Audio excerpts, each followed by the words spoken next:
Okey Ameh, dalam siri pembelajaran kali ini kita akan lihat beberapa contoh soalan berkenaan dengan penyelesaian masalah yang berkaitan dengan janjang geometri ya. Okey juga okey. Okey Mek. Okey, contoh masalah yang pertama sebutan kedua suatu janjang geometri ialah 1, hasil tambah sebutan ketiga dan keempat ialah 2. Nisbah sepunya adalah suatu nilai negatif. Kemudian cari sebutan pertama dan nisbah sepunya. Okey. Baik, macam mana cara penyelesaiannya Di sini dia sebut tentang sebutan janjang geometri Okey, pastinya kita akan menggunakan rumus sebutan ke n suatu janjang geometri Okey seterusnya kita keluarkan maklumat yang diberikan di sini iaitu sebutan kedua suatu janjang geometri ialah 1, jadi kita tulis sebagai T2 sama dengan 1. Kemudian kita tahu T2 ialah AR, maka kita boleh tulis sebagai AR sama dengan 1 dan kita labelkan ini sebagai persamaan yang pertama. Boleh Okey juga okey. Okey seterusnya maklumat yang diberikan di sini iaitu hasil tambah sebutan ketiga dan sebutan keempat ialah 2. Maknanya T3 tambah T4 sama dengan 2.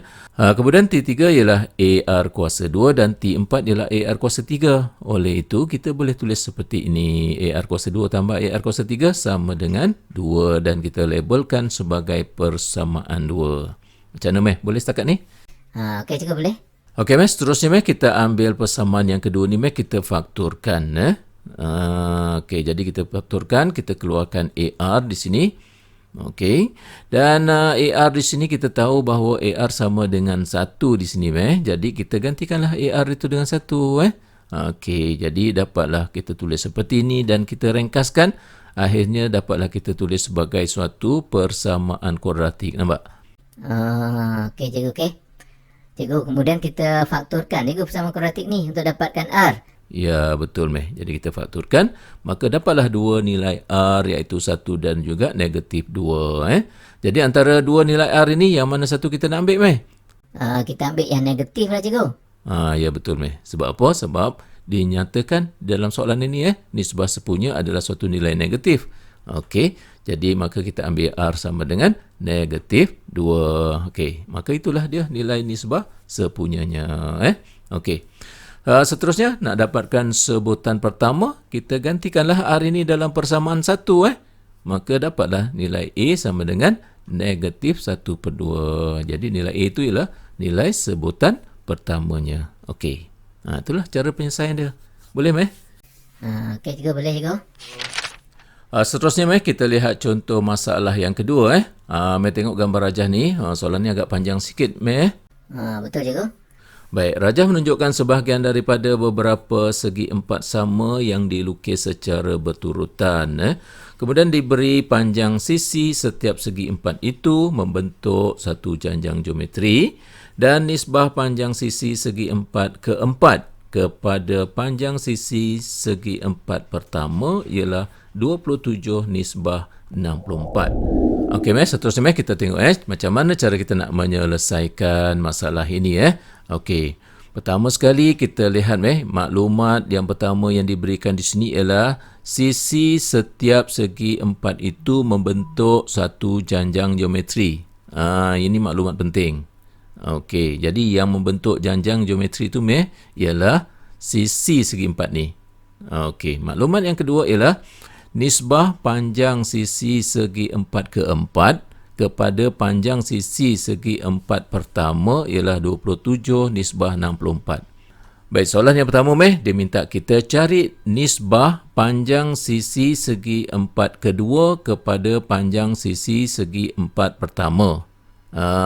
Kalau Amir faham betul-betul, soalan A ni maksudnya dia suruh kita cari nisbah sepunya. Nampak? Sebab panjang sisi segi empat kedua maksudnya T2 kepada panjang sisi segi empat pertama maksudnya T1. Jadi T2 bahagi dengan T1 maksudnya nisbah sepunya lah. Okey cikgu okey. Okey sebelum kita menjawab soalan ini kita mesti senaraikan dulu sekurang-kurangnya 3 sebutan tapi dalam konteks ini kita perlukan 4 sebutan pertama Okey, bila kita senaraikan maka kita dapat tulis janjang ini seperti ini.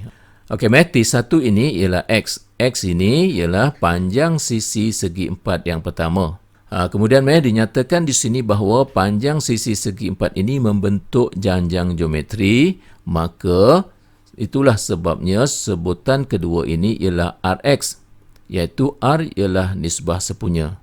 Jadi X darab dengan R dapatlah Rx. Jadi Rx itu ialah sebutan yang kedua yang merupakan panjang sisi segi empat yang kedua.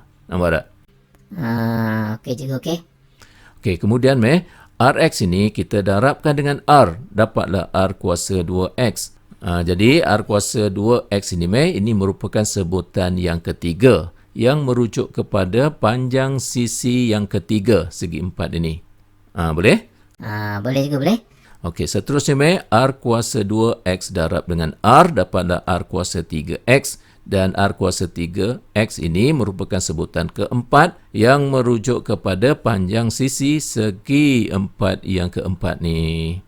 Okey, seterusnya kita gunakan maklumat yang kedua. Maklumat yang kedua menyatakan bahawa nisbah panjang sisi segi empat keempat kepada panjang sisi segi empat pertama ialah 27 nisbah 64. Jadi maknanya di sini T4 bahagi dengan T1 sama dengan 27/64. Boleh Boleh cikgu, boleh. Okey. Jadi kita gantikan T4 dan juga T1. Dapatlah kita tulis seperti ini. Kemudian kita potong X ni.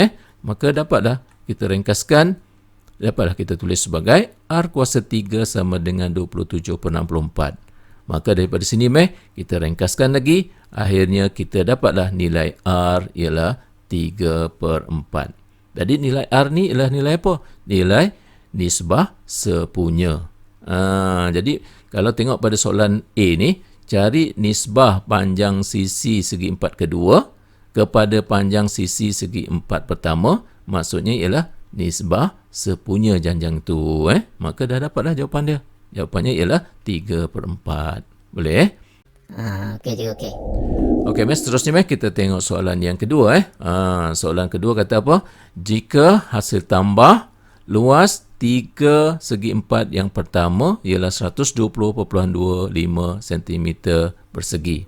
Jadi di sini maksudnya di sini dia memerlukan luas segi 4. Jadi apa yang perlu kita lakukan ialah kita dapatkan luas bagi setiap segi 4 ini. Okey, segi 4 yang pertama luasnya ialah X kuasa 2. Okey. Segi 4 yang kedua luasnya ialah 9/16 X kuasa 2. Okey. Okey, manakala luas yang ketiga ialah 81/256 X kuasa 2. Okey. Okey. Setakat ni Amir nak tanya apa-apa ke sini? Cikgu terangkan sikit cikgu. Kenapa dapat 3/4 X 9/16 X ni cikgu? Okey, macam ni ni kan panjang sisi ni kan X. Jadi panjang sisi yang kedua ni ialah Rx. Jadi nilai R kita 3/4 yang kita dapat dalam soalan yang pertama tadi. Okey cikgu, okey. Jadi panjang sisi segi empat yang ketiga ni ialah R kuasa 2X. Gantikan R, maka dapatlah 9/16X. Boleh Okey cikgu, okey. Okey kita teruskan di sini. Hasil tambah luas 3 segi 4 yang pertama, maksudnya L1 tambah L2 tambah L3 sama dengan 120.25. Boleh kan kan? Okey cikgu, okey. Baik, kemudian gantikanlah L1 tambah dengan L2 tambah dengan L3 sama dengan 120.25. Kemudian di sini untuk mudahkan pengiraan kita, kita fakturkan X kuasa 2 keluar tu. Kemudian guna kalkulator je lah sini. Kita ringkaskan. Okey seterusnya kita ringkaskan dapatlah akhirnya nilai X ialah 8 cm. Okey, di sini kita ambil nilai X yang positif. Sedangkan kat sini bila kita kira ada tambah, ada tolak kan. Maksudnya ada positif, ada negatif. Tapi kita tak ambil negatif. Sebab apa? Sebab X adalah ukuran panjang. Bila kata panjang, maka dia kena positif lah. Okey juga, okey. Okey, seterusnya kita tengok contoh masalah yang ketiga. Rajah menunjukkan pertumbuhan pokok yang bermula di O dengan 2 ranting pada minggu pertama. Pada minggu-minggu yang berikutnya, setiap ranting akan bercabang kepada 3 ranting. Hitung bilangan minggu minimum yang diperlukan bagi menghasilkan jumlah ranting lebih daripada 1,500. Okey. Jadi macam mana nak jawab soalan ni? Jadi untuk memulakan penyelesaian kepada masalah ni seperti yang panduan yang cikgu selalu bagi kita mesti senaraikan dulu 3 sebutan yang pertama. Jadi T1 ialah 2, maksudnya 2 cabang ranting ni.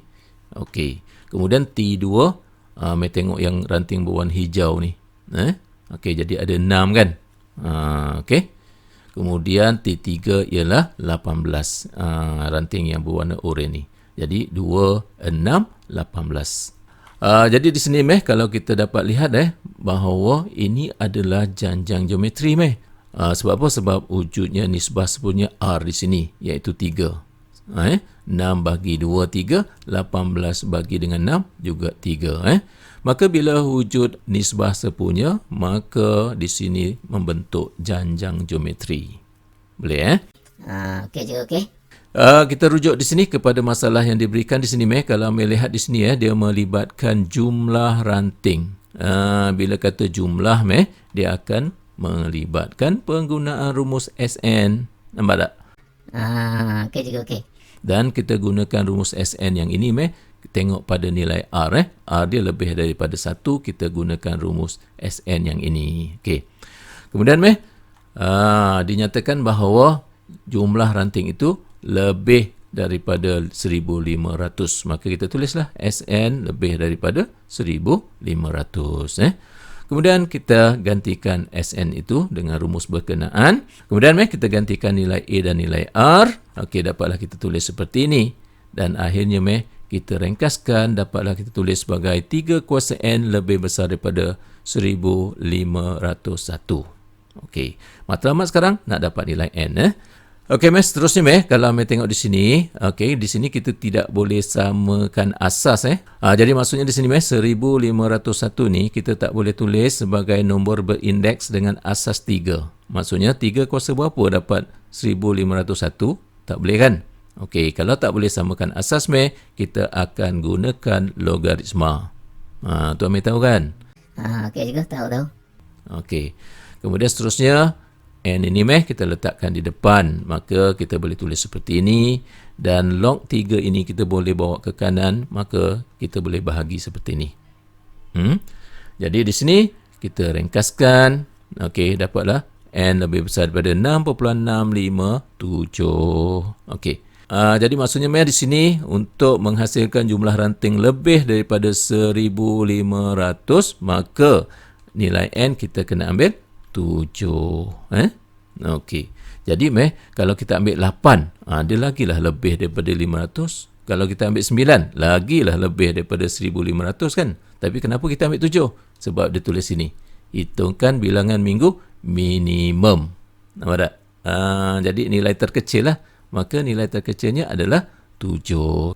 Jadi kesimpulannya di sini, bilangan minggu minimum yang diperlukan untuk menghasilkan jumlah ranting lebih daripada 1,500 ialah 7. Boleh? Boleh cikgu, boleh. Macam mana soalan penyelesaian masalah janjang geometri ni, okey ke? Okey lah cikgu.